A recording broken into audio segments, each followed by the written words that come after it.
Hello, thank you for giving me some of your time to see what wonderful work the Ladies Fighting Breast Cancer charity does to improve the lives of women and men here in our region. You know, so often the money that people give to charity goes down to headquarters in London and then never comes back to make a real difference to people's lives where it matters, on the ground. Ladies Fighting Breast Cancer doesn't do that. It takes every penny you give, all the goodwill, all the support that you give, and it stays here in Birmingham, here in the West Midlands, changing people's lives for the better, with equipment, with support.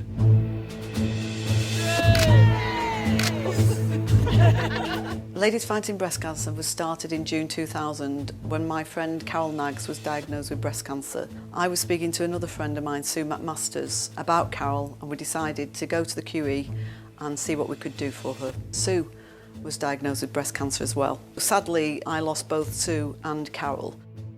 But I'm really passionate with this charity. There's so many other women out there who need our help. I was diagnosed in November 2009 and 41 years old.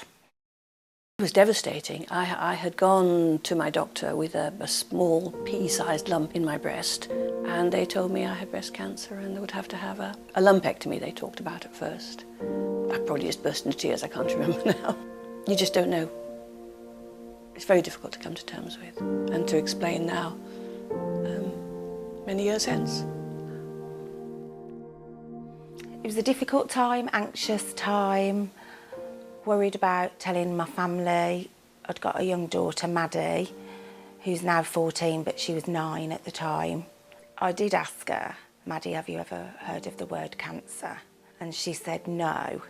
And I said, well, the reason Mummy's asking you that is because Mummy's found a lump and it just means Mummy's going to be a bit poorly for a while. And she said, will you be okay? And I said, yes. She said, can I go back upstairs? And then Andrew, my husband, was sitting on the armchair to the right of me. And as she went back upstairs, I looked at Andrew and he'd got all tears in his eyes. And I just said to him, please don't cry. I said, because if she comes back downstairs and sees you crying, then I'll start crying. And he just said it was the hardest thing he'd ever had to do, was tell his daughter that her mum had got cancer.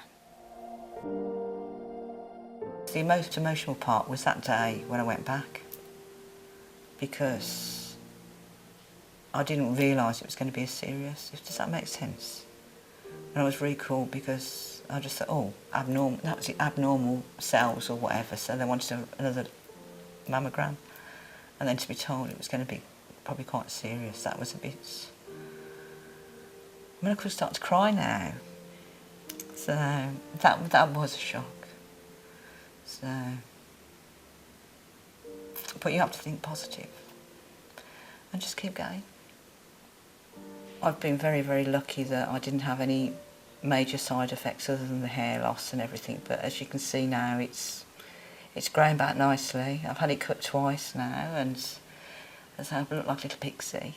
Now I just feel I'm on my way to recovering. As they say, life is for living and you just got to carry on. You can't let it beat you.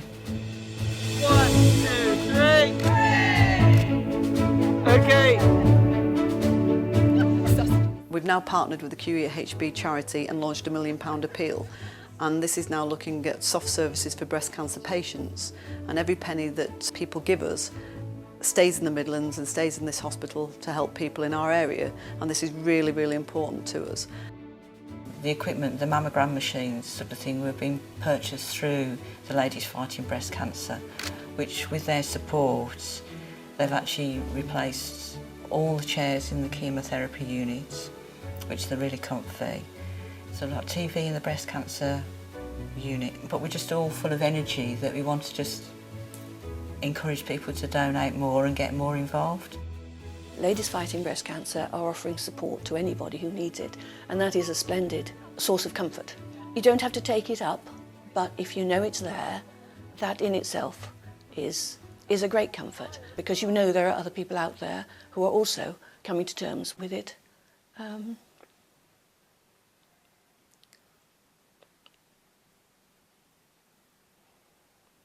And, you know, you just got different ages, different circumstances, and if you can stick together, that's grand.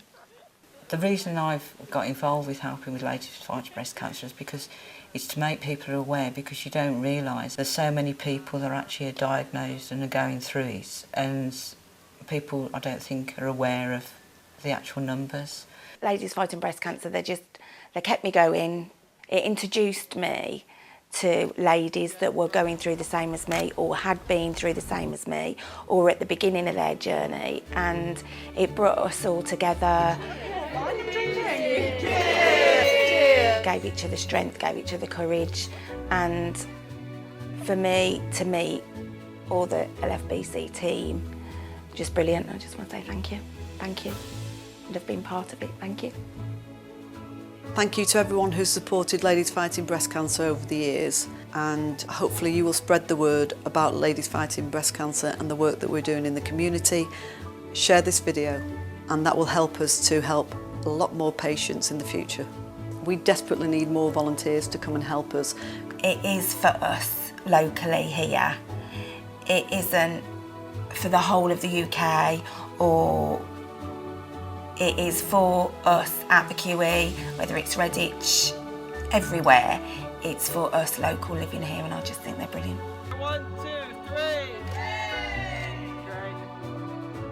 If you can help us, you can donate by texting LFBC 12 700 70, and we're very grateful for every penny we receive, and we can guarantee that all money raised is going into this £1 million appeal.